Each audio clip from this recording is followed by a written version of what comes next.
In this video, I'll be showing you how to transfer files from Android phone to USB drive. If you find this video helpful, drop a like and subscribe. Now, what you want to do is set the camera to save SD automatically. And this is the most important step to prevent your internal storage from filling up.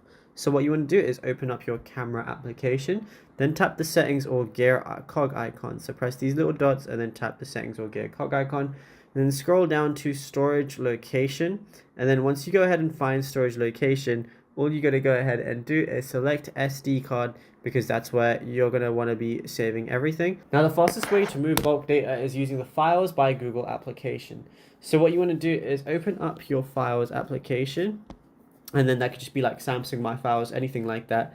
And then go ahead to and select your images. So go over to your images folder, and then you can either just long press on one, and then I can select multiple if I want to. Then what I'm going to do is on the bottom left, I'm going to see move. So now I can move it to USB storage 1, and then I can move everything to this. And if I want to, I can make a new folder within this SD card and call it whatever I want as well. And yeah, it's as simple as that. Now, if you found this video helpful, be sure to drop a like and subscribe.